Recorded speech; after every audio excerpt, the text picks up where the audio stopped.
those little instances when you are not afraid to be embarrassed, you just see only yourself and you see only this thing that you want. And at the time, I want what he had. So I got in front of everybody else. When it was time for him to pick a person to do technique on, he had no choice but to pick me because I was standing right in front of him. So I tell people that when I do motivational talks and stuff, I say, if you want something, you can't just sit. Like I missed a parking spot today because I hesitated. I was so pissed off. I was like, I saw it. Oh, I saw another guy coming. Oh, he's not going to cut in front of me. Dude, cut in front of me. I'm like, okay, I get it. You gotta take it.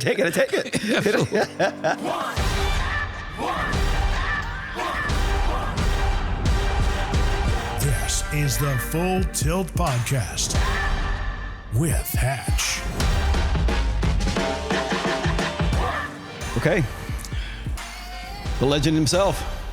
Well, There he is, Lee Kemp. well, you know, I always. How we doing? I'm doing great, and So good seeing you. after all these years. It's been a minute, man. I tell you what, it's so good to catch up with you. I can't wait for you to share your story with, whoever's going to be listening to this podcast. I mean, which is hopefully they find out Lee Kemp's going to be on it. 3-time world champ, 3-time NCAA champ. I mean, shoot, you kind of need to pay attention. So how's it going? Things are good. Good. When you age a little bit, and people still think you're relevant, that's cool. So I really appreciate you. I mean, you're always going to be relevant, Lee Kemp. No question there. Always going to be relevant. So let's just go ahead and just dive into like how you got started. I mean, I try not to just say, oh, how'd you get started with wrestling, and just whatever that type of stuff. I love hearing like really the nuts and bolts of like the legends of the sport, and you're most certainly one of them. You moved to Chardon, Ohio, and Yes. that was kind of a big kind of transition from maybe being a basketball player to a wrestler? Well, it's a big marker in my life. Yeah. Well, first of all, not to get too deep into it, but I was adopted at 5 years old. So my birth name was Darnell Freeman, and so I've connected with my biological mother, and I still communicate with her a little bit. But anyway, she had a 2-year-old, and she was a teenager when she had me. So she was living with her mom, who's a single mom as well, and so she gave me up for adoption right at birth. So that's a whole story. But anyway, the Kemp family adopted me, so I became Leroy Percy Kemp Jr. So we lived in Cleveland, not in the city, but outside of the city. And I tell the story because that precipitated the move to Chardon. We were in Cleveland, and in 1968, after the assassination of Dr. Martin Luther King, every city was in siege. Major city, Cleveland, Detroit, L.A., the whole bit. So. My parents just wanted out of that, and now they had this new son, and plus my parents had their own dreams, and they didn't include all the turmoil that was going on in the inner city. So they bought this farm, this 25-acre farm, 30 miles northeast of Cleveland. So think about that. I'm in Cleveland, concrete city, 1960s. I'm a child of the 60s, born in 1956. So in 1968. My parents decided to move, and in one summer, now I'm in Chardon. Might have been probably 2 black families in all of Chardon. Very rural community, probably a lot like any other rural community, Iowa or whatever. And all I knew was basketball growing up in the streets of Cleveland, so I played basketball for 7th and 8th grade because we moved right after 6th grade from Cleveland. So 7th grade, I'm in this classroom. I was the only black kid in the whole class. Just a funny story there, too, a real quick one. Yeah, no. I can remember when we had to get our homeroom, we found my homeroom, we had to get our lockers. So and you had like a locker partner kind of a thing, because there's 2 people in the locker. Everybody gets up because they all knew each other, and I just sat in my seat. And you know what? That teacher didn't even help me, I mean, I'm just sitting there by myself. And so it's pretty obvious what's going on. So I get up, I go out and this guy, I'll never forget his name, Paul Mulligan was his name. He said, "You want to be my locker partner?" And I'm like, "Yeah, of course." I was like, "Yes." So, and then his family moved. So right after probably a few months, he was gone. And then Joe Mills was another guy who just came up and befriended me, and then Dan Melise, another guy, Pete Hall. Anyway, Pete Hall was the one who got me into wrestling. He was a wrestler. So he wrestled in 7th and 8th grade, and I played basketball in 7th and 8th grade. So he was grinding on me finally. He said, Lee, you tired of that basketball? Never played. Sat on the bench, scored 2 points in 2 years. So finally, my freshman year, I go off for the basketball team because that's all I really knew. Yeah. And after the first week of practice, I quit. Because, we had scrimmages. He wasn't playing me. So one day after basketball practice, I was just walking, just in the hallway going back to wherever I was going. And I walked by the restroom, and there's a big window, and you could kind of look in, and I'm looking in the room, and I just saw Pete, my friend, in there, and I saw everybody just still participating at least. Nobody was sitting, everybody was just doing something. And I remember I just came from a practice where I sat on the bench, even in practice. Yeah. And so I walked in the room and watched the rest of practice. And the next day, same thing, I was going to basketball practice, and I just walked by the basketball practice and watched again, looking in the restroom room. And the basketball coach, at the end of all that, said, Lee, you got to make a choice. You didn't come to practice today. And so I just sort of said, okay, I'm just going to do wrestling. Yeah. And that's how, I don't want to say the word, because there's nothing happens randomly. Right. I mean, there's always, but it was no real intention behind it. Yeah. If somebody would have if the basketball coach would have reached out to me, I could have been a short 5'7" basketball star because I had the workout. I would have been, and even in the basketball drills, I was winning all the laps. When it came to the calisthenics part of it, and the gym teacher back then we had wrestling in gym class.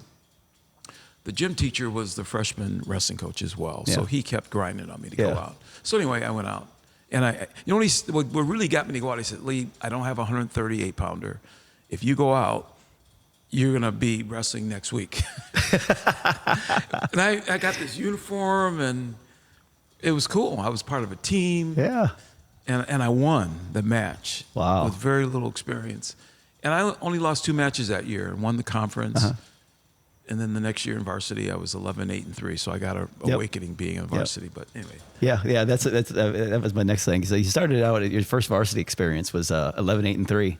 Yeah. And that'd be your sophomore year. Yeah. And then after that, though, after that sophomore year, then that's when Lee Kemp came into play. Junior year state champ, correct? Yes, undefeated. Yep, undefeated state champ. Next Seniors, year. yep, same thing.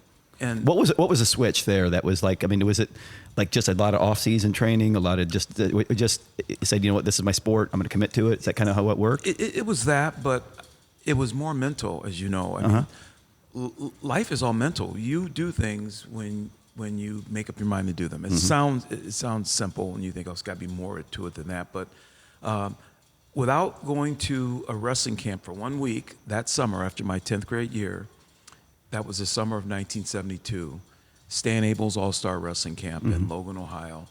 I didn't know anything about wrestling camps. My high school wrestling coach. I need to stop you. Can you pull the microphone just a little closer to you? Just pull it right to your mouth. There we go. Yep, perfect. That's better. My high school. That's okay. There we go. Yeah, we need these people here. You got way too much wisdom. Way too much wisdom for these people here. We need to get it going. That's perfect. So you went to Stan Able wrestling camp. Yeah, and my high school wrestling coach took me to that. I mean, it was him who recommended it. My parents paid for it, of course, and all that. But that was a big deal too back then. Parents paying, whatever it was to send, all that extracurricular stuff. So I asked my parents, they stepped up, they paid for it. One of the other wrestlers that was going from Chardon, John Taylor, I think his parents drove. So there I was at the camp, and there was Gable. Before the internet, you had to read books back then. You had to read magazines. You had to really, it just wasn't in your face all the time. So I knew who Dan Gable was because of the reading and just being interested. And there he was. So wow. And he was going to go to Munich within a month to go win his gold medal. So he was there as one of the final stops of training, but he was going to do the camp. Ben and John Peterson were there. Les Anderson, the coach at Iowa State. So was Harold Nichols, Stan Abel. So that was just the best wrestling people there. And there was a lot of good kids there. There were state champs at the camp. Jim Humphrey was there as a All-American from Ohio State. Wow. So it was like camps probably were in our early era. A lot of older wrestlers. Ethan Reeves was there. Oh, yeah. He was a state champion from Ohio. I love Ethan Reeves. And so, yeah. By the way, he was a strength coach. I've known him for years before I was at Chattanooga, but he was actually the strength coach at Chattanooga when I came back the second time. And he is just an amazing person. I mean, I worked out with him. I mean, everybody I identified as being a great wrestler, I walked up to him and asked them if they wanted to work out at that camp. Yeah. So I missed meals at the camp because after sessions, I just stayed and trained, worked out. And I watched Gable train too. After the session, he went to go train. So anyway, long story short, I became obsessed with him because I'd never seen an individual like that up close. I was so young anyway, I mean, but still. And he was winning, and I could read books and about he was winning. And he talked to us about winning, and he talked to us about anybody could be beaten. And if Dan Gable would have said, except me, he would have beat me in that match that I wrestled because I just believed everything he said. Yeah. He said anyone could be beaten, you know, so I believed that. Never ever thinking I was going to wrestle him, Right. you know. Less than 4 years later, I wrestle him. That's literally. Yeah. I hadn't even been wrestling for 4 solid years. You beat him as an 8th grader, not even wrestling or not 8th grader, but 18-year-old. 18, yeah, because I graduated from high school at 17. You beat him as an 18-year-old and only been wrestling for 4 years. Not even 4 years. That is insane. Yeah. That is literally the most insane. That is absolutely insane. I mean, you're talking Olympic champion. I mean, and Granted, this is like my idol, and I used to wrestle like 3 times a week at Iowa practice. That is incredible, Lee. Granted, he overlooked me a little bit because he said later, like about 10 years ago, so we know each other. Yeah. He said, Lee, it never occurred to me that you would actually try to beat me. And see, that's the problem with life sometimes. Yeah. We try hard. We try just hard enough that people give us a pat on the back. Oh, yeah, you gave a good effort. You tried hard. And that, okay, good. I felt like I tried hard because people around me tell me I tried hard. But in your heart, did you really try hard? Right. Did you really give it your Right. best? Did you just give it everything you had? The answer to that is probably 99.9% of the time is no to most people, because things that you don't think you're really all that good at, how can you jump off the cliff and just think you can fly? That just never. But maybe I'm dumb or something. I've heard people that do stuff like this. They say, like Serena Williams might have said, maybe I was just too dumb to figure out that I couldn't win. Maybe I was too naive. Really. A lot of times it obviously takes some of that. You know, like, oh, you know what? Maybe I'm not supposed to be here. Right? I mean, whatever. Well, you know, it's not about I thought I was going to win. I just tried as hard as I could, and I was always that way. I was the kid that. Now, what was the competition you beat him at? It was a college tournament. It was 1975 in November. It was the Northern Open. It was a college tournament. Okay. That was at Wisconsin. At Wisconsin, yeah. And I remember Dwayne Clement came up to me one day in practice at Lee. I'll tell you, here, freeze that again. Just pull that mic back this way a little bit. Yeah, there. Pull back. There. And then angle it right towards your mouth like that. The very tip of it. Okay. That's awesome. Yes, Okay. right there. Yeah, that's perfect. Okay. So, what was the competition? Where's the competition you beat him at? It was the Northern Open. It was our first competition of the year. Always in Wisconsin. Yeah, Wisconsin. It was in November, so it was a great competition to compete in because it was right there. Get my first. Second, well, actually, it was my sophomore year. So my first freshman year, I won that tournament, beating Chuck Yegla, and he was an All-American. He was a junior. Year? Well, that was my freshman year. Freshman year. So I'm in the Northern Open my sophomore year. Okay. Is when I beat beat Gable. Yeah. Okay. And so I'm, and I took second in the nation the year before. So I mean, you beat Chuck Yegla your freshman year. Yeah. But I lost to him 3 times after that. Yeah. He's pretty good. He is pretty good. Chuck got me back, though. He's pretty good. He got me back the first time. He probably. We're talking Chuck Yegla, the national champ. I mean, he's world medalist, I believe, wasn't he? No, wait, did he? No, I don't think he did. But he was like national champ, Iowa, 2-time national champ, OW, at Iowa, and I lost to him on a split referee's decision. Wow. And he likes to think that they got that decision right. I like to think that one official got it right because it was a split decision.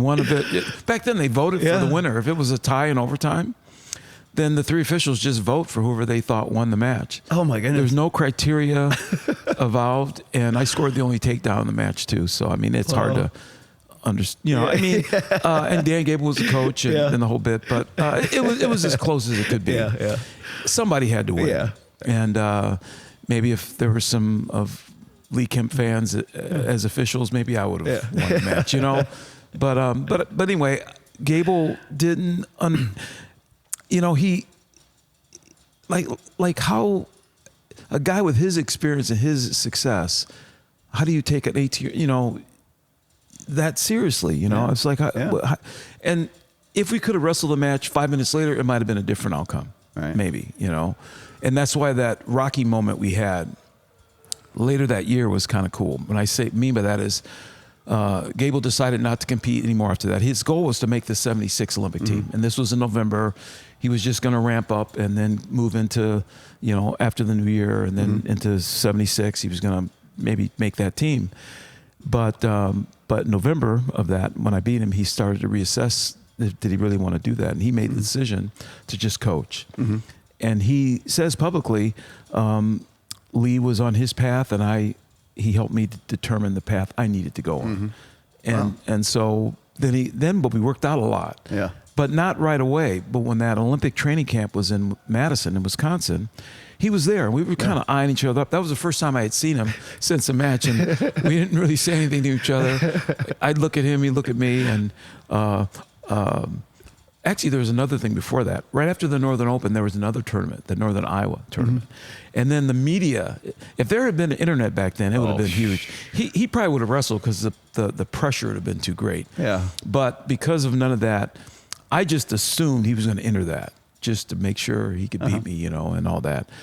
And so I trained really hard that week. Not that you could just get in shape for a week, but I was like, I knew he was going to be there to wrestle me. And I was really excited. I was pumped, man. So we get to the tournament, and there he was. He didn't wait. He wasn't in the tournament, but he was there coaching in Iowa. And we didn't say anything to each other. We looked at each other kind of, and we just walked by and not say anything. So then later, when the Olympic training camps began, I ended up taking second in the Olympic trials. So I was an alternate that year on the Olympic team to Stan Desick, who won a bronze medal. Beat Stan one of the matches, 7-5, and then he beat me pretty good. Another legend. Stan was. There's a whole backstory about that. Me wanting to go to Michigan State because he was the assistant coach there, but that didn't work out. But anyway, the whole point was we were at this training camp, and Dan was running practices, and I was there, and everybody was getting better.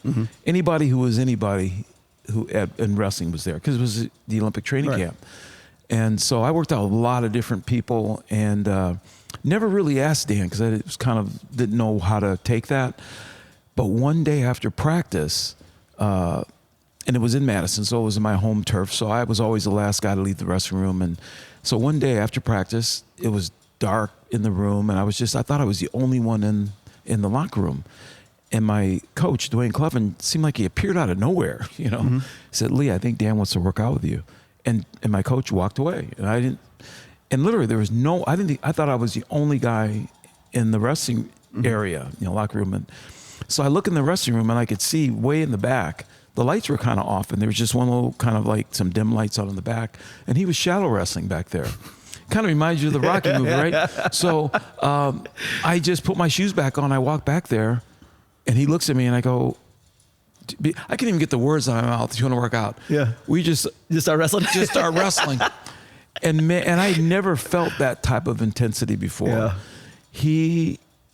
I will say he got the better of me that time because I wasn't like you could beat Dan if there was a time limit. If the match would end, but we were just going to be wrestling. And so he took me down and he wouldn't let me up. And I never felt that before. Normally you take down, let the guy back up, put the guy on his back, you let him up. Not him. He put me on my back and he just stayed there. And I'm like, I couldn't move. And I'm like, if I'd have been like of that type of mentality, I would have punched him and walked out. But finally, I just struggled and I crawled, kind of got off under the benches, and he kind of let me go, sort of. And I look at him and I didn't know what to think of that. He said, "You got to keep wrestling." And because that was Dan, that was the guy who. Yeah. And it made sense in a way, I thought, okay. And I walked back and he's going really intense. And so I made sure that if he took me down, I had to get right back up, fight hand control, and I started wrestling harder.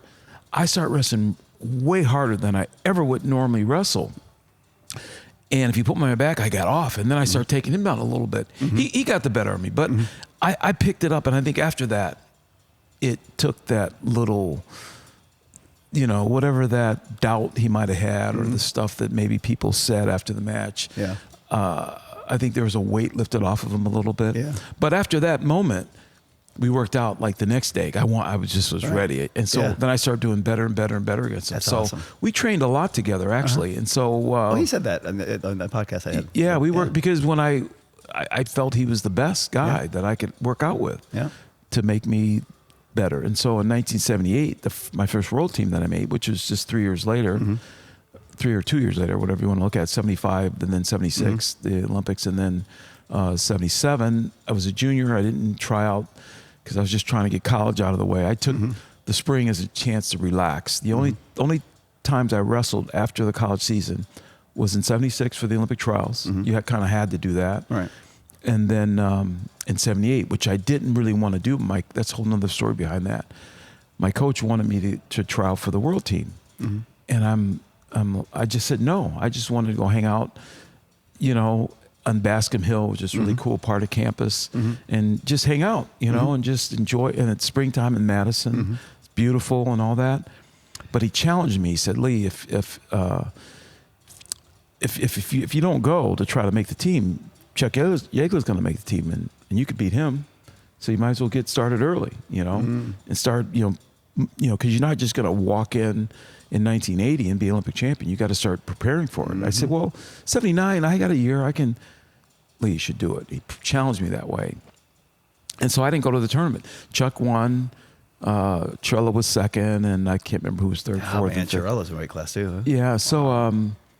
So he petitioned me into the mini tournament. And to make it worse, Dave Schultz, who was really tough. Dave was a freshman my senior year in college. Oh, wow. So here I am, this two-time national champ, smashing everybody, and I wrestled this freshman that looked kind of skinny, and I won 3-1. And I'm like, holy crap, man, this guy's really good. And so it was a really tough match. And Kelly Ward beat him 2-0 but it was only in his escape and riding time. And Dave went down to 50, though, in the national tournament and lost to Trella. Because Trella went down to 50 because of me, actually. You know, so a lot of people moved out of the weight class because, you know, it happens. Yeah, you know, I mean, you cleared it out. I mean, that's how it is. Yeah, I mean, of course. And I was happy about that in a way. Right? You're not going to wrestle Trella and Dave Schultz? Of course not. Especially in the collegiate match. So, and there's a story behind the Trella match, too. God, I don't know how much time we have. I mean, like I said, well, listen, I may have to. I mean, we're just going to start talking. When we got to cut off, and I'll come back for part 2. Lee Kemp part 2. Listen, man, I love this stuff, and I know the listeners are going to love this stuff. And you know what I love before we get started the next story? I just love the fact that Coach Gable was able to hold you down and you just didn't feel like you can get up, because I wrestled that dude 2-3 times a week for 4 years at University of Iowa, 5 years. And I still think that if we were still wrestling today, I still wouldn't have gotten up. I'd still be laying down. That was, 25 years ago. It was crazy, like the pressure that he would put on you. It was insane. It is insane. But it's crazy how strong he is when he doesn't look that strong. He is really strong. He looks strong in a way. Well, he looks strong. I was wrestling him. He's like 50. He's like 55. I was looking at bodybuilding magazines. Yeah. He did not have that kind of musculature. Yeah. But I can remember when I first met him at that summer wrestling camp. I remember he was pretty chiseled, you know. Yeah. He's pretty chiseled. I remember seeing his triceps. I remember him just posting on the mat. Yeah. And I had this image of how, and we didn't wrestle there. We just, I was his technique dummy at the camp. Yeah. And that's another thing about when you want to learn something, you can't be embarrassed. I poked him in the eye. It was so awkward. Do you ever do a clinic with a kid who's so awkward that you just fire him? You say, you just go sit down. You're making me look bad. Sit down. You get somebody that knows how to wrestle. You know, you say, well, who at least has a couple years of wrestling under their belt before they pick the next person? But he didn't. That's one thing about him that helped me shape my image of him. The whole week I was his training partner. That's awesome. He came back the next day with his eye was black and blue because I poked him. And I was a little shy that time. I just kind of was hiding. He says, "Where's that kid I was at? What I did with yesterday?" And I thought, "Oh, he's going to really kill me now. He's going to show me." So it was a cool. He doesn't remember any of that, of course. But those little instances when you are not afraid to be embarrassed, you just see only yourself and you see only this thing that you want. And at the time, I want what he had. So I got in front of everybody else.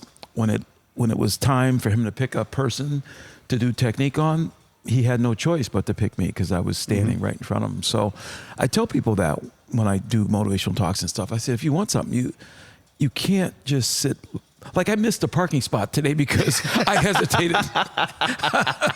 I was so pissed off. I was like, I saw it. Oh, I saw another guy coming. Oh, he's not going to cut in front of me. Dude, cut in front of me. I'm like, okay, I get it. You got to take it. Yeah, so that mentality just carries through. So I watched how Dan trained. Yeah. This is an important part of the story. It was a camp. It was a camp at a campsite where we stayed in cabins. And I knew the cabin that Gable was on. And just think of this, the wrestlers that didn't even know that.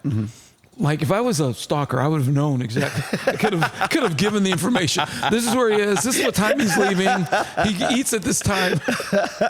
But the thing is that tells you how obsessed you were with being the very, very best. Yes, this is the very best like model of the sport that you could have followed, and you did everything that you possibly could do that. We had that so often at Iowa. I mean, it was like when I came in. And this is probably has to do with Coach Gable and the way that things have just, kind of folded out there. But Tom Brands was a senior when I was a freshman coming in. And I still remember Bill Zadek, like literally following him around and like basically being in his back pocket the whole time. Because Tom was defending, he's two-time national champ at the time, ended up winning his third title that year. He was. Olympic, world champ, Olympic champ, everything like that. And Bill wanted to be Tom Brands. And that was, just wanted to be the very, very best at your chosen endeavor. And I think that's so cool. It's all a part of the whole journey, but without that, there would be no me in this realm of wrestling. Because I can remember in the morning, I knew what time I got up to go run. I just noticed one morning, because I was going to breakfast, but I saw him going out to go run. And I didn't go to breakfast. I just watched. I just wanted to see what time he was coming back. Yeah. And when he came back, he was all sweaty, and I just kind of stamped in my brain what he must have done to get that sweaty. So then I took that back with me when I went home. I lived in the country then. We moved to Chardon by then. So we had this gravel road where I lived, and our road was paved, but the next road was gravel. So I found this hill, and so I started doing this workout by myself once I got back from the camp on the gravel road, running like I thought I saw him doing. And so breakfast wasn't important. What was important was watching and getting some knowledge from him, however I could get it. And I watched him train too. After he'd do the sessions, he would work out with Ben and John Peterson. So instead of going to eat lunch, I'd watch. They had a separate lunch for them. Right. And I missed lunch because of that, but I just watched them train, and the image of the intensity of them. And this was literally maybe about a month before he was going to go to Munich. So then I go home, and I watch him win his gold medal on my black and white TV back then, because that's what we had back then. Yeah. So that video that you see, it's on the internet of him winning. That's the same. I was watching it live when it was on. So I just made up my mind. I'm going to be that. Yeah. So that year I went undefeated, but I remember I started having some moments of belief in myself, because one wrestler that I tied the year before, like the year before, I had 3 ties, 11, 8, 3. We had ties back then. So one of the wrestlers I tied, I beat 6-4. So I thought, I'm getting better. So that's kind of kept. That was I was going to ask, what was your signature win that junior year? Well, and that sounds like that's it. That was it. That road all the way to the state tournament. I was undefeated. I had some really close matches. Won the conference tournament in overtime. I had some. So I can't say those are signature wins, because all those were preparing me for the semifinals of the state tournament. I had to wrestle Jerry Metcalf. He was the defending state champ. Okay. And I don't know if you remember the movie trying to think of the movie that this guy was a quarterback. His name was Sunshine. It was a football movie. What was the name of that Remember movie? Titans. Remember the Titans? Oh, I love that movie. Jerry Metcalf looked like Sunshine. Oh, no. He was blonde hair, good-looking guy, had his name on his uniform, strong, muscular guy, and that's the guy I got to wrestle to get to the state finals. And I'm just a nobody, you know. And he always had a bunch of girls around him and stuff. And I remember his picture. My kind of guy. You got to hang out with this guy. His picture was in the program of the state tournament. So, and I think there's only 2 or 3 of us from my school who went to state. So I had my own room, and I set the brochure, you know, from the state tournament program on the dresser with his picture, and I just stared at it. You know, if I had darts, if I had a voodoo doll, I would have been sticking pins in it. And he didn't know who I was. I mean, he might have paid attention to some matches, maybe. Yeah. But a guy like that, why would he even know who I was? But I can remember the quarterfinal match. He won that one. Well, I won my quarterfinal match too. So then that night, you know, we were showering and stuff. So this is maybe my stalking qualities were in full play then too, because I was in the aisle next. Like there was a row lockers, him, and then I was the row lockers behind him. So I could hear what he was talking about, you know, and I heard him kind of preparing for the semis, and he was already preparing to be a state champion. Yeah. They were, you know, he was talking to actually Andy DeSabino might have some, because he was the same grade. So he was friends with them because they were from the Columbus area. But I guess he was from the Toledo. But anyway, they knew each other. And he was just talking like confident, you know, like they were making plans of what they're going to do after the finals. And I'm like, man, the finals are tomorrow. Yeah. You know, what do you, Wait a second here. I gotta wrestle yet.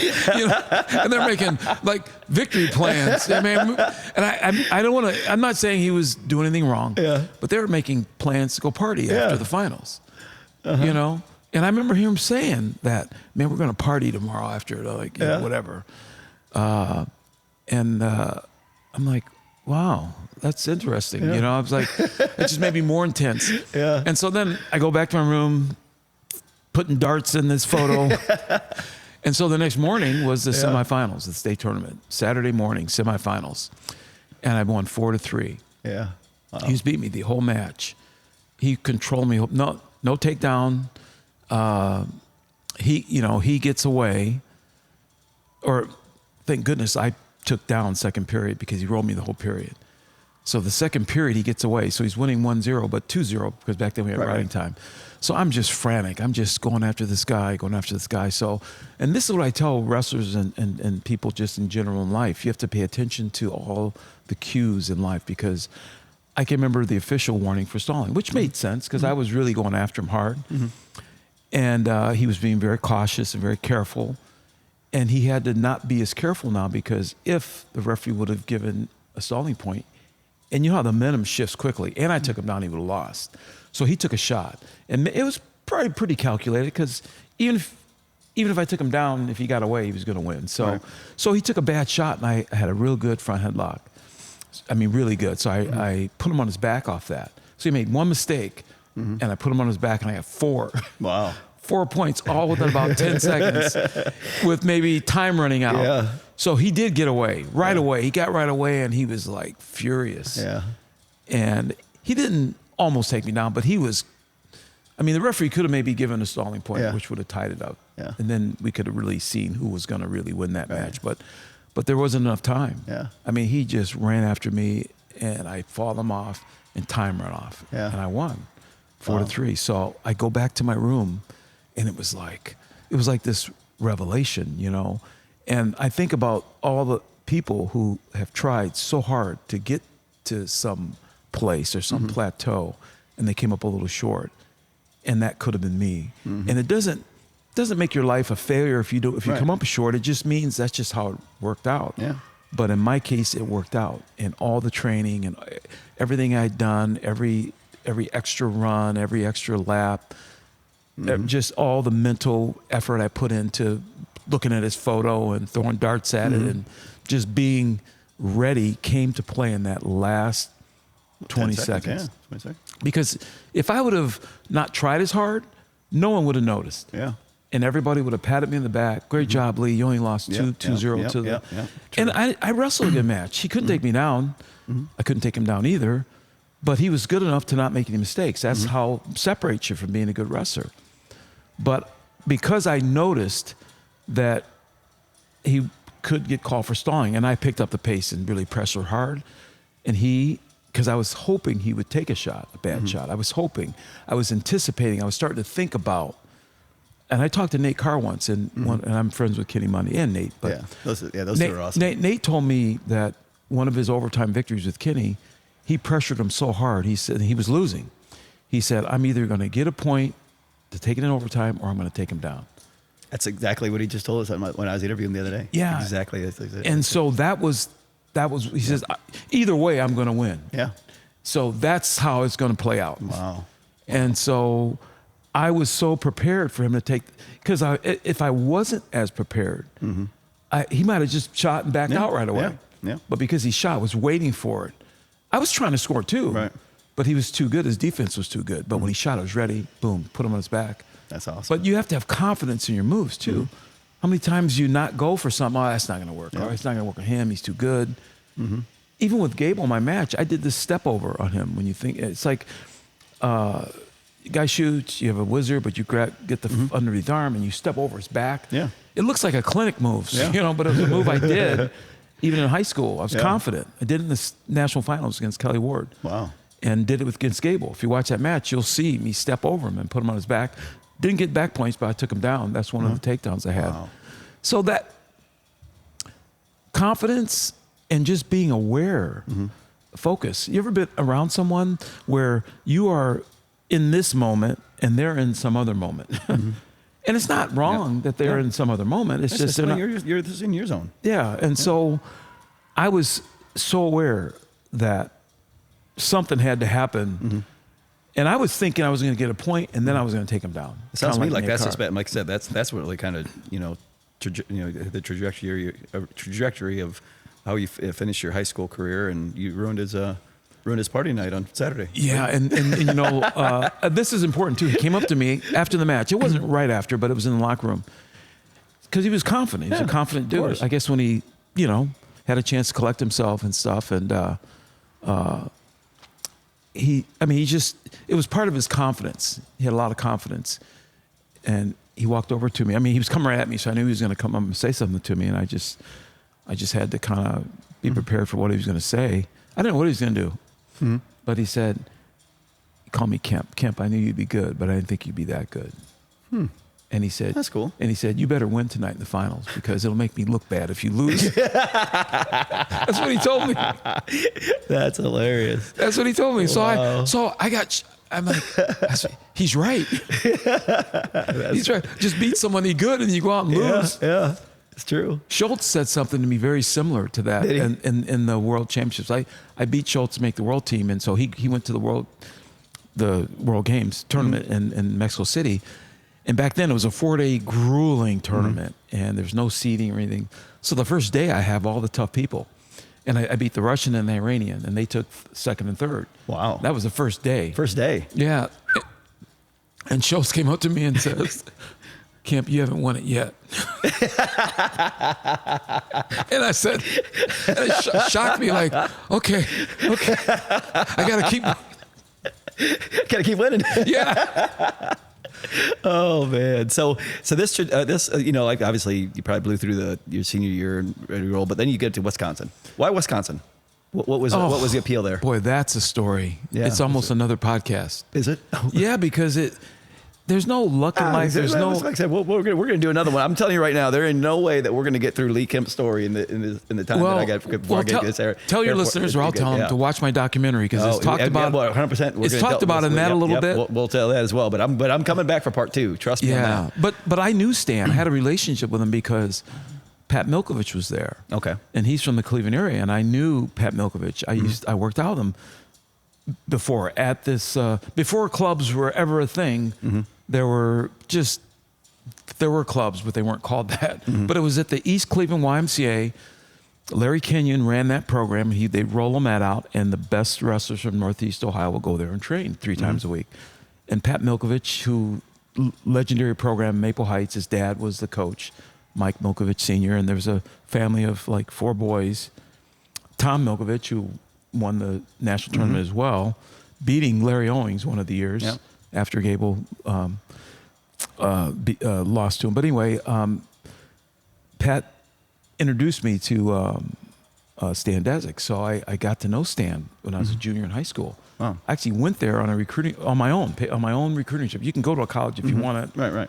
And so because I just wanted to go there, I wanted to wrestle with Pat Milkovich and Stan Desick, and Stan was going to be. I had no idea I was ever going to wrestle him or anything, but he was in my size. I thought he could help me and all that. And they didn't offer me a full scholarship. And Stan was crushed by that. He didn't understand that either, really. I mean, he knew it because he was assistant coach, and him and Grady talked about it. And I was good, man. I was good. I don't know why they thought. I guess they thought I was so locked in that they had me, and I'd go there no matter what. I can't believe it was anything else because they just, and my dad, and I wanted to go there anyway. And so anyway, my senior year, they didn't even offer me a recruiting trip. And I called Stan from my coach's office, and I said, Stan, I'm ready to come up for my recruiting trip now. Oh, okay, Lee, we'll get it all set up. And they weren't even thinking. It's like, don't you get a recruiting trip, sort of? And so I go on the recruiting trip, and it was a great recruiting trip and everything. But then at the end of it all, they said, well, we can't offer you a full ride though, but we can give you whatever it was. So I was crushed. I go home, and I wanted to go there anyway because it wasn't that far from where I lived, 4-hour drive. And my dad said, Lee, no way. There's another Big Ten school recruiting you, that Wisconsin, and they're going to give you a full ride. No, you're not going to Michigan State. Wow. And so I can remember I just wanted to go to Michigan State so bad. And I can remember I called Stan, or he called me. He said, Lee, we're still working on it, and I'll call you whatever day he said he was going to call me to just give me some more information about it. I don't know whether it was a call. It was something that gave me a little marker of time. And that day passed, and I had the letter of intent and all the stuff from Wisconsin. So when that didn't happen, that next morning I just dropped it in the mailbox. And then guess who calls that morning? Stan called me. Lee, we got your full ride. Every set, we're all ready to go. I'm really excited you're going to be a Spartan. He just went on and on and on. And I said, Stan, I mailed the letter of intent yesterday. It was just silence. It was just silence. I thought he was mad at me. It was like, just nothing. Nothing was said. It's like, and then I don't know, we said something to each other, but we just hung up. Yeah. That's how, if I'd have waited. Wow. Which I could have. Yeah. Because it wasn't a deadline to send the letter off. It was just, from having a relationship with my parents and the conversations I had with the Michigan State coaches that they were supposed to call me like on a Thursday or something. And it didn't happen. I don't know why I had that date. There had to have been something important why that date was important. So the next morning I just went to a mailbox.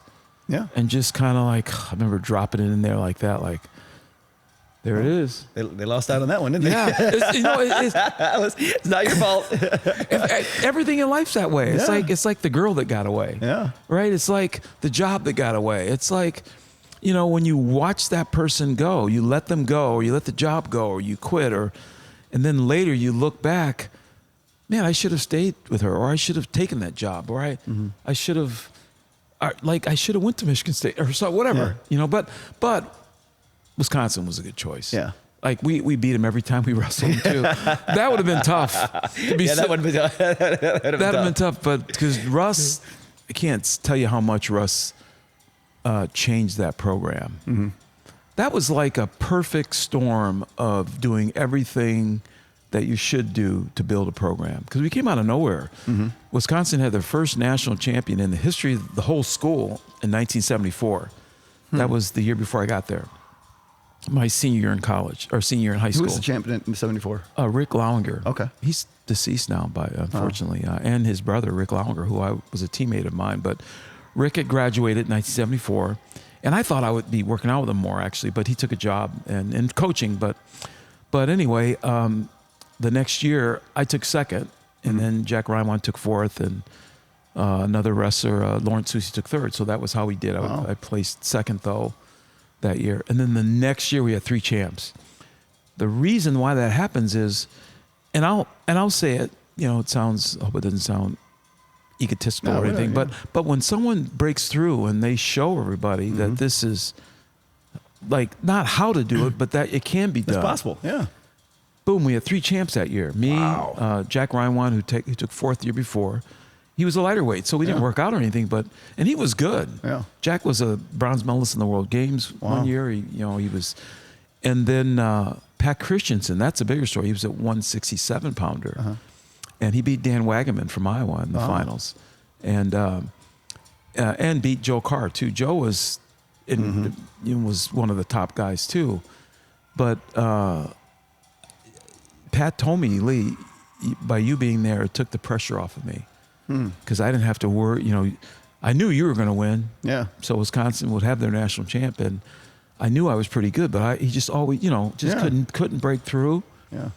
And he said the coaches just kind of ignored me. Yeah, that's pretty cool. He said that was perfect for me. Yeah, that's really cool. And like he didn't even win the Big Ten that year, which was typical. That's kind of what they thought. Yeah. No pressure. Nobody was paying attention to him. He gets to the national tournament. Coaches didn't even pay attention to him. He was just there, and he starts winning. He beat the number 2 seed though, first round, because I don't think he got seeded. He beat Jerry Metcalf. So then they're like, hey, Pat might do something here. Wow. And then he beat Joe Carr. It was a tough match. He was losing, and he headlocked him at the end. Oh wow! But it's a win. Hey. But it took it's a national tournament. Win's a win. Just like what I said, you got to have the confidence. You got to believe in yourself. Who knows? Maybe he caused Joe to shoot because he was pressuring him. Yeah. Joe took it, because back then a lot of wrestlers shot on their knees. And Pat, man, if you shot on your knees and you weren't prepared, Bob Holland was like that from Iowa State. He headlocked him to his back. And so anyway, he's in the finals. We're all 3 in the finals, and we all 3 win. That's awesome. And we take 4th as a team. Can you believe that? That's crazy. Having 3 champions, that was the most any school's ever had up until that point that I can remember. We were half a team point out of 3rd place. Wow. And Willie Gatson had always beaten the Oklahoma University wrestler. Oklahoma University took 3rd. Willie Gatson. And he, whatever the wrestler's name from OU, he'd always beaten him. And so Dwayne Club and our coaching staff thought, okay, well, Willie's going to win, and we're going to be 3rd. So he was kind of excited about that. Willie loses, and Oklahoma University takes 3rd by half a team point over us. That would have been a nice memento to have from that rise that we had as a team. Well, it sounds like those college days were, you guys, I know that's kind of almost, I shouldn't say a mistake, but it just so happened you ended up Wisconsin. But it sounds like it worked out pretty well for you. Now, who's your biggest college rival? If you were to point one college rival. Kelly Ward. Yeah. Because I wrestled him twice in the finals. Yeah. And his last year, I wouldn't say he almost beat me, but he made this amazing comeback because he's a champion. The guy wanted to win, and he saw an opening and he started exploiting it. Really? I was winning by a comfortable margin, like 8 to something, 8 to 2. What kind of opening was this? Because there ain't a whole lot of openings when you wrestle Lee Kemp. But that's the human part of life. I think about it. I'm glad I experienced it because maybe my ego would have been bigger. And that's not good to ever have an ego about yourself, thinking one way or another about yourself, whatever, from an ego standpoint. But I was winning like 8 to 2, and the score was 10-8. And I just started to unravel. And I don't know why. I kind of know why now, but that's not important. But he started wrestling like he wanted to win, man. And I let down just a little bit, which proves if you let down at the wrong time, you could lose. How many times have we seen it? We've seen guys winning, and then how'd that happen? Yeah. You let down at the wrong time. That could be in life that way. You know, you just may, or even a car accident. You look at your phone and you look up and now you're in a car accident, you know, which happened to me, not the phone thing, but the accident thing. But life is, no one has ever figured it out. We're not going to figure it out on this podcast either. Right, no. So, but it's things that have made me be grateful and have, immense gratitude for life and the reverence for just having a chance to have another crack at life, no matter how bad things are. And I had to really embody all that when I was going through my tough time. Just the fact that you're living and breathing, you have another day, that is huge. Yeah, absolutely. Absolutely. Now, so obviously, you were competing internationally at the same time, you were competing in college.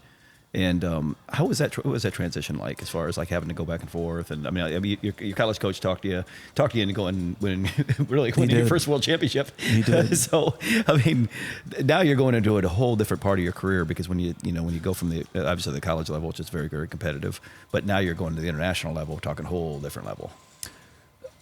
Russ Hellickson was the guy that created that atmosphere, because Wisconsin had one of the best freestyle programs in the country, if not the best. Really? Probably better than Iowa's even. Wow. Just because, well, Dan was at Iowa, of course, but Russ was actively competing still. And he was a silver medalist in the Olympic Games in 1976. Wow. So he was actively competing, and he was, if you've seen Russ, pictures of him during that time, man, he was just physically imposing. I think he hadn't lost a match in 10 years and all that stuff. And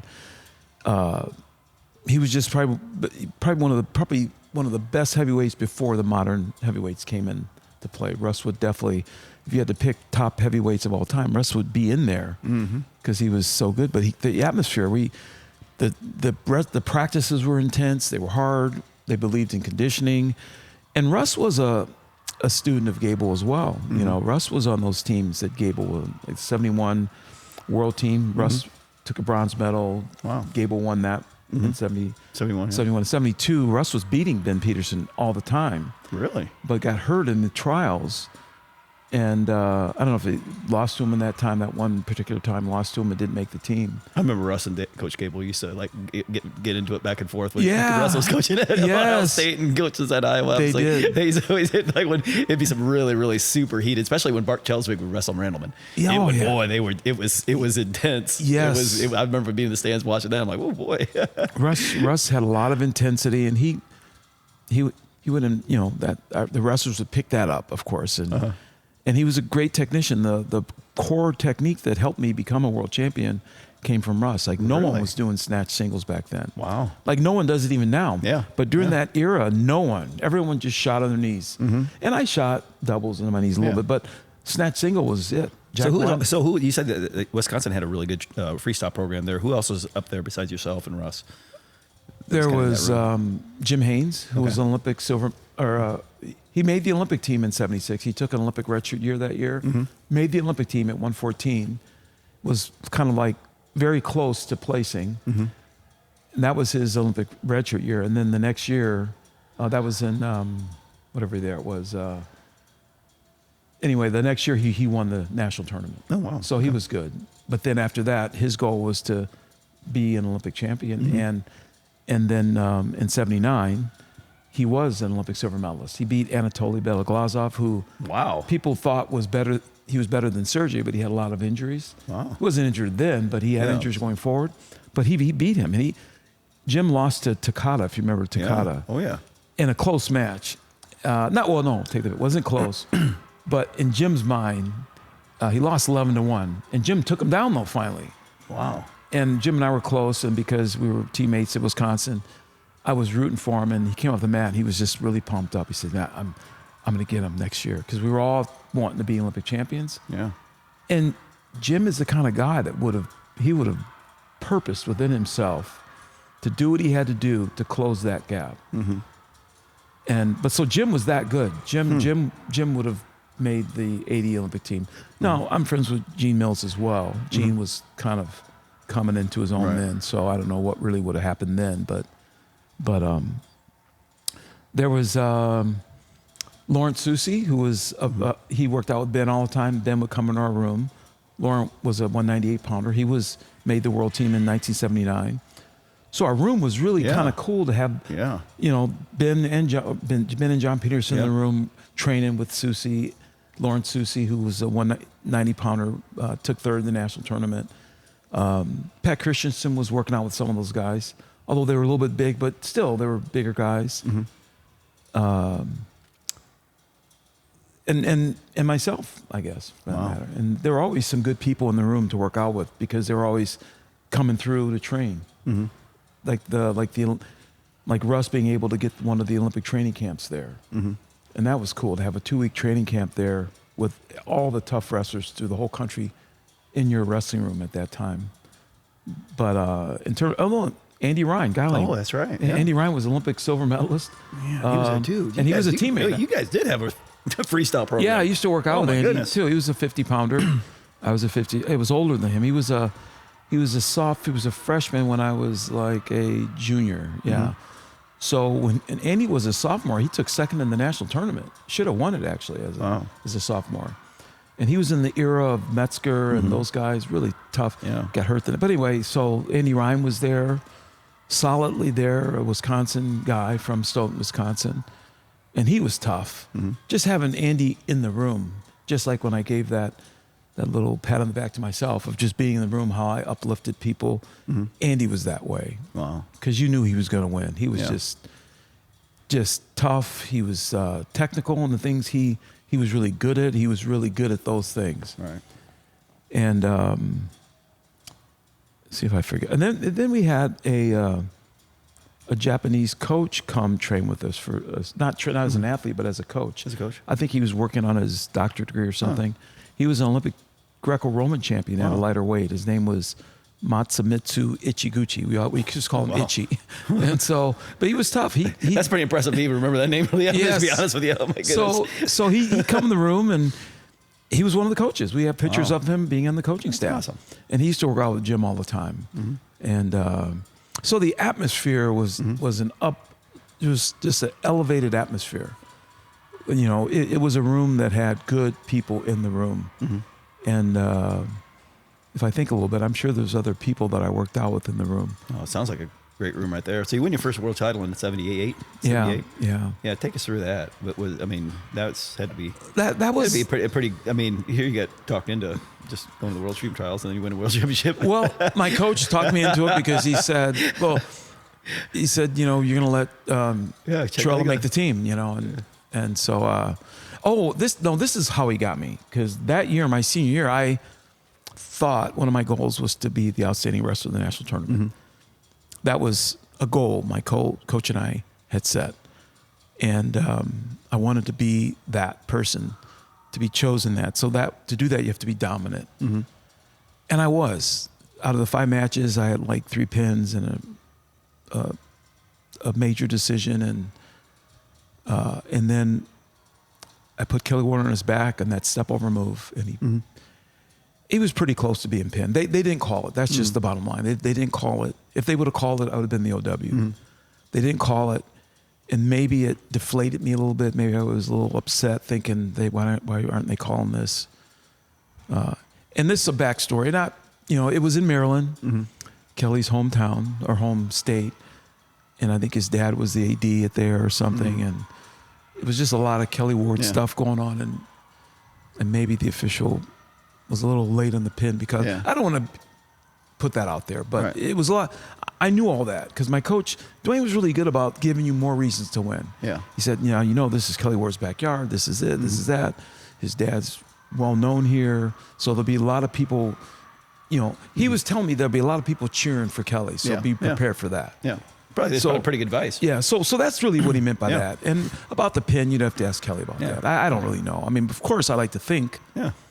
I like to think, he was pinned, but he wasn't. So he didn't get the OW. Is that what your coach said? I said Trella got the OW. Yeah. And Trella just smashed people. He pinned, an Iowa guy, Bruce Kenseth, in the finals. He'd been beating on him all year.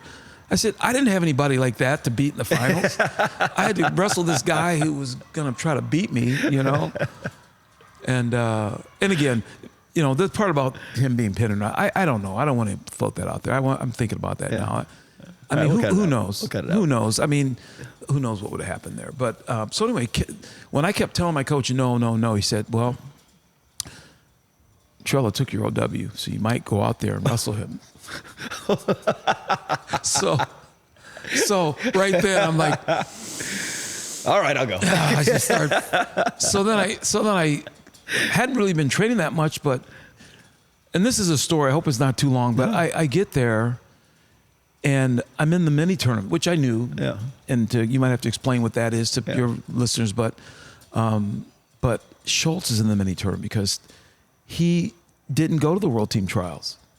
He should have. Yeah. I mean, he was going to Tbilisi. I think he had the best record in Tbilisi the whole bit.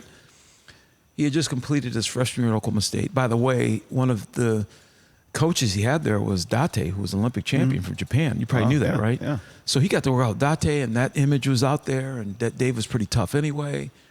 So I wrestled him into a 3-1 match in college, and there he is in the mini tournament. It was him, me, and Joe Carr in the mini tournament. So I might not even get out in the mini tournament, you know? So I'm thinking, so I beat Joe Carr first round. Next round, I beat Schultz 3-3 criteria.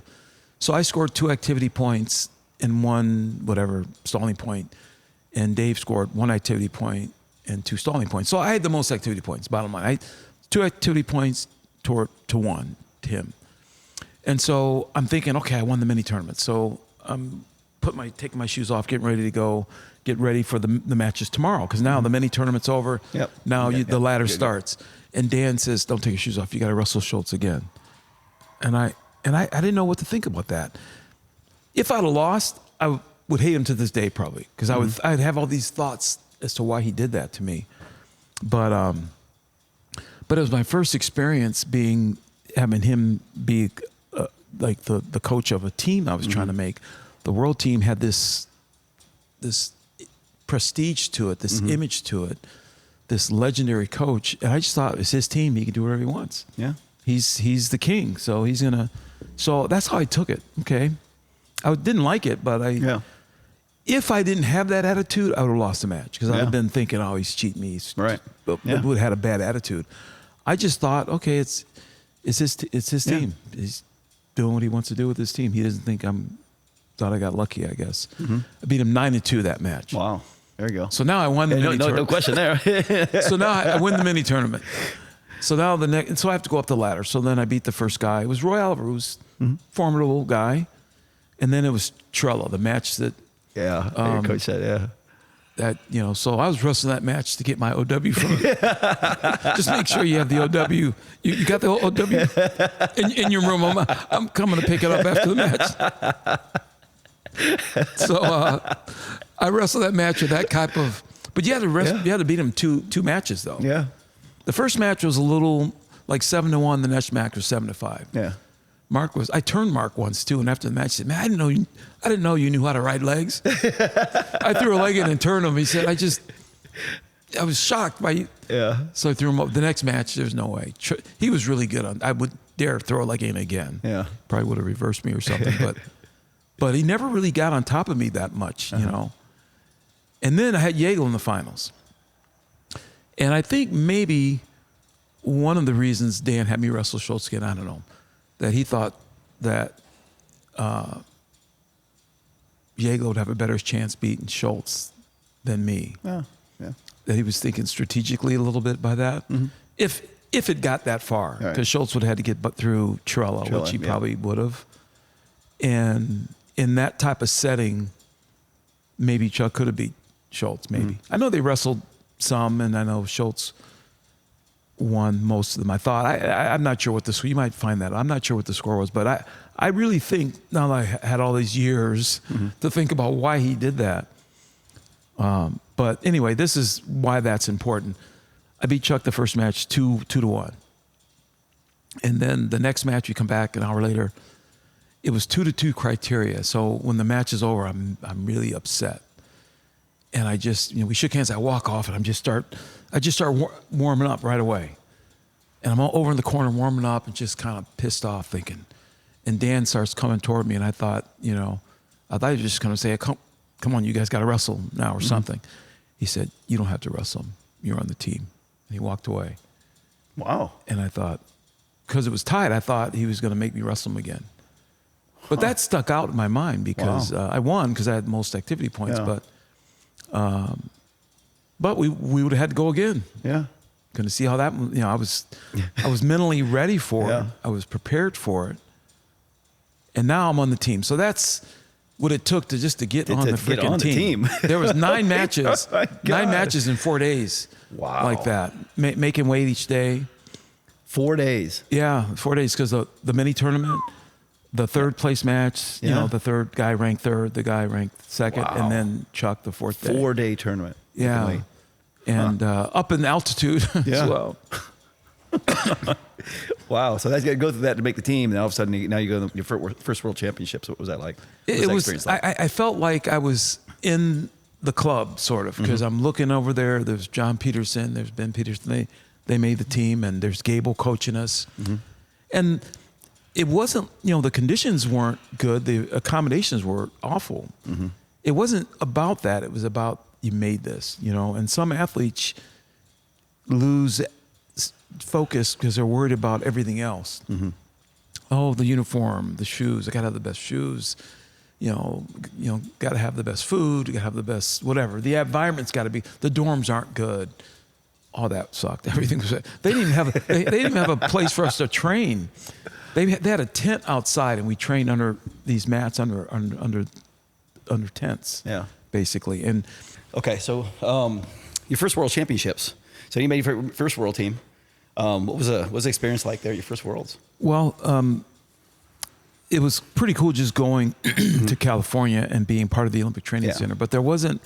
They didn't have a wrestling. Because you felt like you're kind of in the club. Oh now. yeah, I felt like you're I'm with the elite. Yeah, you're elite of the elite. But they didn't have a wrestling room. They didn't have anything for wrestling at all.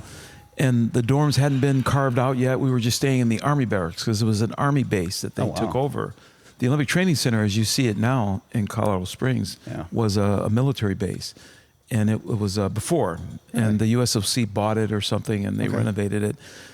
Where you see it now is like light years. It's like impressive. Yeah. back then there was nothing. It was nothing, like cots, and it was nothing.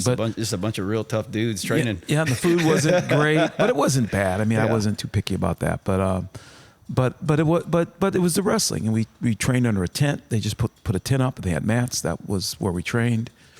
And Gable was the coach. And I never worked that hard in my entire life. I never run that much in my life, ever. Yeah. I ran so much, my knees started to lock up. You know, I had never trained so hard, carrying people on our backs. And John Peterson, you know, as it worked out, when we paired up, John was the person I got paired up with, 180 pounder. So I'm carrying him on my back, running up hills. It was like, but I was determined to keep up and to not just keep up, but to be one of the people like winning the races and leading. And because just like when I went to that first camp that Gable was there, I left there I wanted to be the best person in the room. I wanted to lead all the drills. That's how you have to win. So when I was there, I mean, it was all wrestling. We worked out 3 times a day. It's like, get up, you have a little breakfast, work out, take a nap, and eat something. Work out, take a nap, and eat something. Work out, take a nap, and eat something. And get your butt in bed. Wake up. And the training camp was long. Yeah. The wrestlers today have no idea. The training camps are like 6 weeks long, some of them. I mean, that's like more than like almost 2 months. Yeah. 2 months of training. Training camps now are like 2 weeks. Yeah.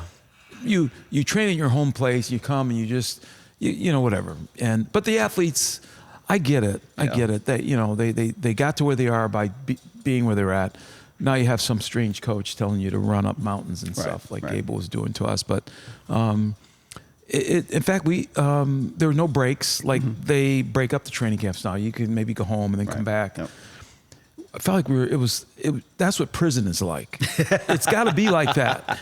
It has to be the food. I mean, we're staying, and then we upgraded the next year, and this is no disrespect to what I'm going to say next to the school itself, but the school we took over, the deaf and blind school, and I'm only saying that because it was that type of school. There was no frills. It was concrete. Yeah. There was nothing to make it. Wow. Because obviously they just didn't care because the people there were. Yeah. They just made the people that went to school there maybe feel like you're just you should feel lucky that you have a place to learn. I'm just making that up, but that's where it was, and it was 1979 we were there, and there was nothing. Wow, nothing there. It was just.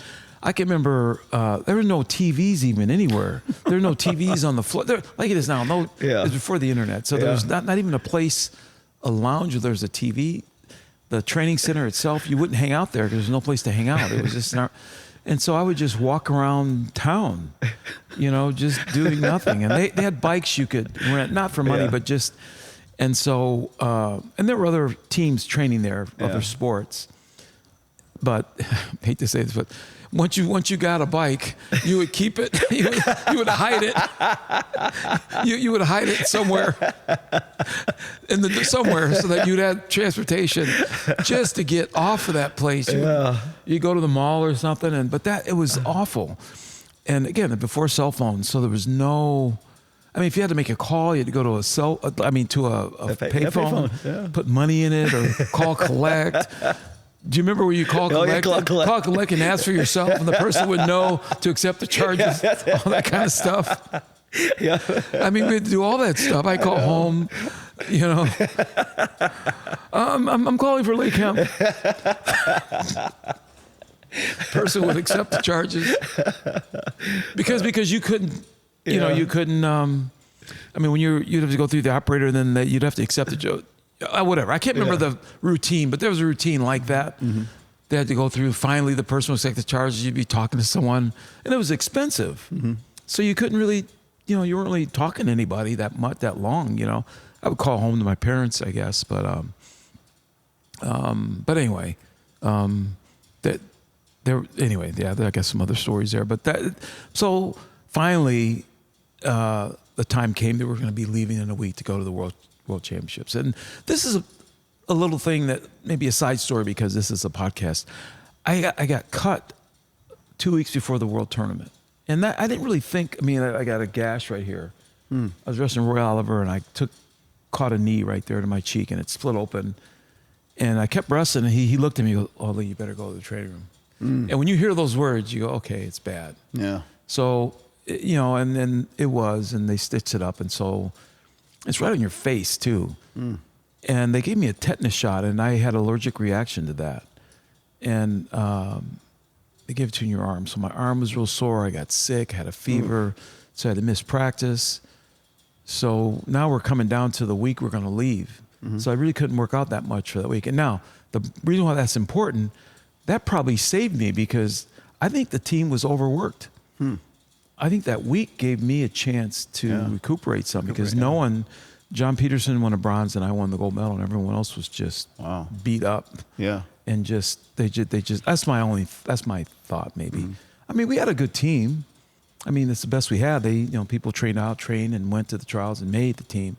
I can't remember who all was on the team, but it had to have been a good team. I don't know. Both Ben and John were on the team for one. But anyway, and because of my first time, it was a big unknown there. So we go to Mexico City, and it was awful. Everybody got sick because of the different bacteria in the water. So we were told, you have to drink bottled water, you have to brush your teeth with bottled water, and the whole bit.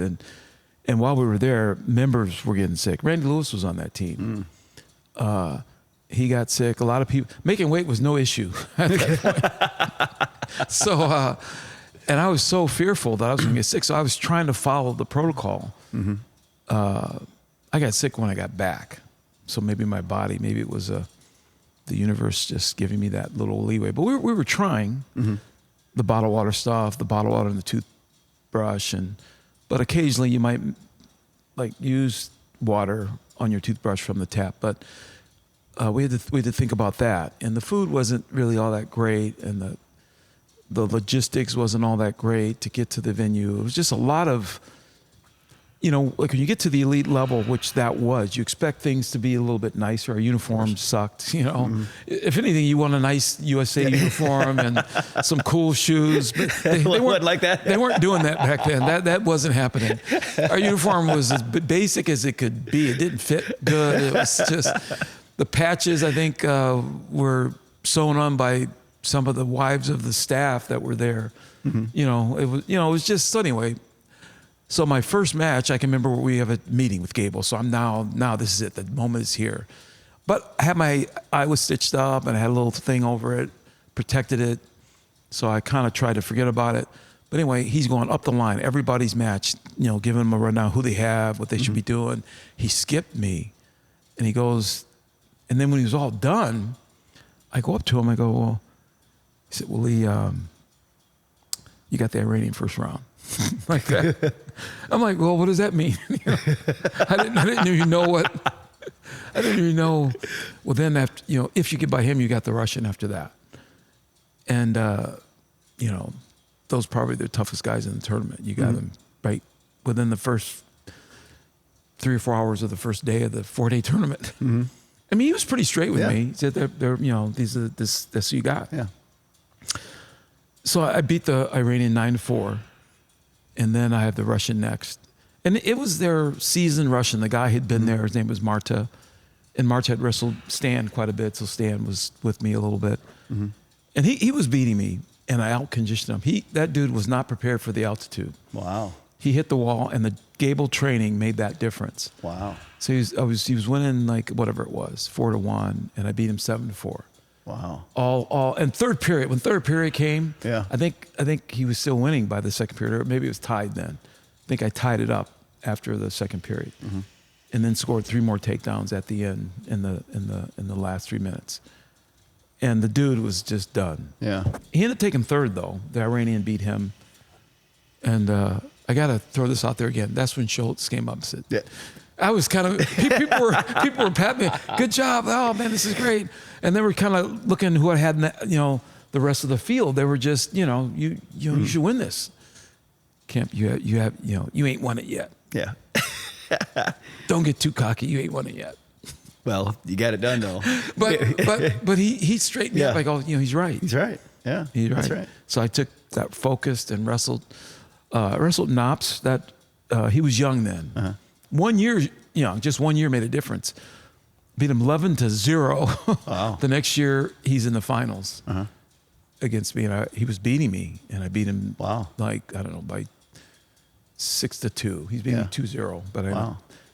And then I would say he was my nemesis, really. Yeah, and the Russian. And Schultz beat him to win the Olympics in '84. Oh wow. He beat Knops easily, but Dave started to just get.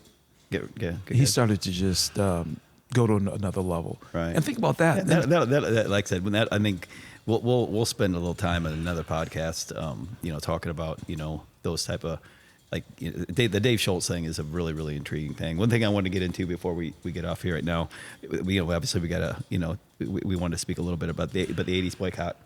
Oh my gosh. You're here to two-time defending world champion. And then what was, just take us through that and just take us, we got about 10, 15 minutes here. And then I would just love to hear that, just kind of, just take us through that. That had to be heart-wrenching. I think anyone and most adults have experienced death in their families or something. They've gotten some experience with someone dying. And if you haven't lived long enough because you're going to experience that. I frame it because, and I have to add to it, of a loved one, not just the death of somebody, but a loved one, like a mother or father, if you're a parent, children, something like that. I'm not talking about the death of a 90-year-old grandparent or something like that. That's bad. That's tough. But that's like, a spouse or something, a death of somebody. That's what it was like. Something so close to you dies. And that's what it was like to have that taken away. To have it done so casually and with so much, disrespecting of the people that were involved, the athletes, the 400 or so American athletes that trained to make the Olympic team, to have that just taken away like that, it was just stunning. And it's still affecting me. I'm sure it has affected people similarly to what I'm saying, but I don't think any of those people, like myself, have gotten over it. Like, you don't get over a death, you just learn to live with it. Right. You getting over something means that you can forget about it, or okay, I can, you have to move on, but you don't really just get over it. You just learn to live with it. It's like learning to live with a disease or a sickness, or if you got in an accident and lost a limb or something, and you're gonna go on. You want to keep living. You want to try to make the best of it. So you never get over it. You just learn to live with it. And that's what it's like. I still think about it, and it still bothers me, because that's the identity that I had framed for myself. I always lived in a state of purpose when I wrestled. Like, my purpose for wrestling was to be the best person that ever wrestled, because Gable was the best, and I wanted to be better than him. At that time, no one had ever broke through and won multiple world titles, all that kind of stuff. When I went to college, I told my coach, I want to be a 4-time national champion. There had never been a 4-time national champion, NCAA champion at that point. So I told him, I want to be the first. And he said, okay, slow down. He tried to just kind of pull in the reins a little bit. Lee, just, it's nice to have high goals, but that's kind of where my mind always was. And I wouldn't have got to the finals and had that match with Yegla if my purpose wasn't bigger than wrestling. I just felt that, I just felt that I was going to be a national champion. I just felt that I was good enough to do that. That wasn't the challenge. I didn't want to redshirt, because then that would have made it even easier for me to redshirt. And then I want to do it as a freshman. I want to do it as a 17-year-old freshman. I want to do the hardest thing and accomplish that. So that was my mentality. So I had to be an Olympic champion. That was my purpose. When I won the world championship, I never celebrated, because I was waiting to celebrate when I became an Olympic champion. That was my goal, to do that. Even in college, I wanted to, so I wasn't there yet. So I was always taking steps to get to that point. So that just got ripped away from, it's like ripping your heart out and putting some artificial heart in that it's not you anymore, and so so the purpose, and I see people like Jordan Burroughs in that mindset, because he'd won. For him to keep wrestling just to break the record, that just doesn't happen. That takes purpose. Absolutely. You have to be doing something bigger than you, or bigger than the. It seemed like it was all him, and people kind of thought it was that, being ego, but it was just his purpose was bigger, way bigger than just being a guy who's just going to win a world championship. I want to win the most.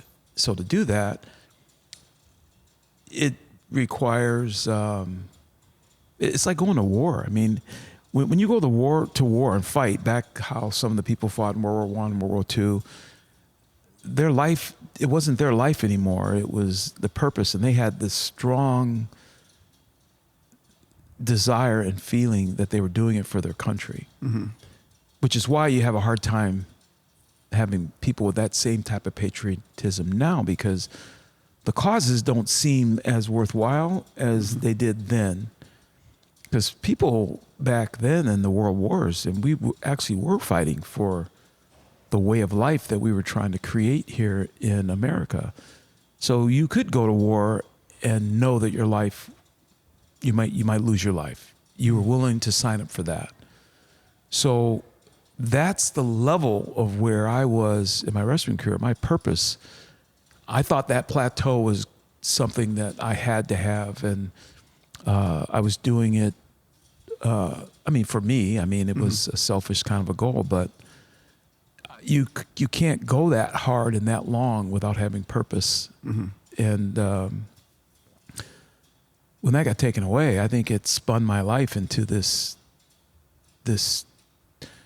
chaos. I think I was vibrating differently as a human being. I was just different. And maybe decisions I was making wasn't the same. I went through a lot of turmoil after that. It took a long time to get back into a state of trying to understand who I was and what I really wanted. If I had been a person who indulged in substance abuse, I probably would have been So thank God I didn't have any vices like that. But no medication type of vices, whether it was drugs or alcohol or even prescription medication, because sometimes people mentally need that to get through life. It was difficult. That there were times I'd be in groups of people, wrestlers. I'd be at events, and Olympic champions and all that stuff, and even people like a John Peterson and Ben Peterson, who won the Olympics but never won the Worlds. But here I flipped it. I won the Worlds and not the Olympics. But they would maybe photographers would want to take pictures because it's a nice photo op moment. And let's get a group picture of everyone. And I just thought, okay, I'm in the group. I'm a world champion. No, we just want the Olympic champions. Oh, jeez. I'm like, I said it nicely, yeah. But this dude wanted a picture, just Olympic champions. And I thought, oh man, that's it. That's right. I'm not an Olympic champion. I get it. I'm never going to be that. Yeah. And you just kind of hang in the back a little bit. You never, because I jumped out there out front. I was kind of chumming with everybody, and I said, I'm never going to let that happen again. I'm not going to do that anymore. I have to put my ego in check, and I'm going to be just, it's cool. It didn't happen. So, and in my mind, it takes a close friend to me to say, Lee, you actually did make the Olympic team. They just took it away from you. The way I think about it is I didn't win the Olympics. So the only way, in my way of thinking, and the purpose that I had created for myself, is that I had to lose in order to not be an Olympic champion. There's no way I'm not going to, someone's got to beat me. Right. And if I'm not an Olympic champion, even though I didn't get beat, the connection that my brain made with those two, I just felt like a loser. I did. And people say, Lee, that's silly. Yeah. Because I lost in my mind. So that spun me in a different direction in my life. My confidence was different. I didn't have the same confidence when I left wrestling to get into life. Because there's people who, when you're an executive, you could say, or people know, oh yeah, he's an Olympic champ. That rings different. People don't even know what world champion means. Well, what is that, Lee? Being a world champion, what does that really mean? I've had that question. I have to kind of explain it like, well, it's actually tougher than the Olympics. The term is a lot of times tougher than the Olympics. But everyone gets that. Everybody knows the Olympics. Yeah. And so I just quit telling people that because it seemed like something, unfortunately boxing may have done some of that to the American public or to the public in general. Because how many world championships are there in boxing? There's the WBA, there's this, and there's all these belts and all this stuff. And and people know some of that is BS. Yeah. What's the real belt? What is all this? Yeah. So now I'm a world champion too, and it's like, well, what does that mean? Like other different. No, let's put it to rest. You're a 3-time world champion. So this isn't just a fact. You just went in there, just won a world championship one year. You won 3 of them. Well, I clap back though. When I say I'm world champion, they go, "Oh, really?" I say, "Well, I won it 3 times." So. Yeah. And then when they hear 3, they kind of go, "Oh, okay." So yeah, there we go. Exactly. That's why I had to correct it because now we're going down the road. We're like, okay, almost like you were not even a failure, but it's just like you weren't an Olympic champion. I'm like, Lee, you were the best in the world 3. And listen, anybody with any type of smart money whatsoever would have put all of it on you in 80. That's just no question about it. No question. So I would have died out there. It would have been really tough to beat me. I would have. I just don't see. And I wrestled the people that did compete in 80 anyway. I beat the guy that won. He was a Bulgarian in a tournament in Japan. And the guy who took 3rd was the guy that took 2nd to me in the 82 World Championships, a wrestler from Czechoslovakia. And then Pinnigan won it though. They pulled Pinnigan out, who he was a guy that replaced Ashruliev to wrestle Gable. Pinnigan was a younger wrestler that after Ashruliev lost to Gable in 72, Pinnigan wrestled in 73 and beat Lloyd Kieser in the 76 Olympic Games. Wow. So because the games were going to be in, by the way, Gable beat Pinnigan 11-1. They talked Gable into wrestling in 73. I don't think he really wanted to make a comeback, but he came out. It was this big USA duel against Russia, and he beat Pinnigan. Pinnigan took him down first. It was like, ooh, what's going to happen? Then he smashed him. Yeah. And then that was in 73, and then 74, 75, I wrestled him. So he was toying with wrestling, you know. But I guess, God, I lost my train of thought. No. Must be getting old, but I'm rambling anyway. No, it's good. I tell you what, we're gonna end it at that. Okay. Right there. We'll cut that part out. But we're gonna end it right there. But we're gonna get you back on again because listen, I didn't even get it. I've got tons of I got so many more questions for you and just so much I want to discuss.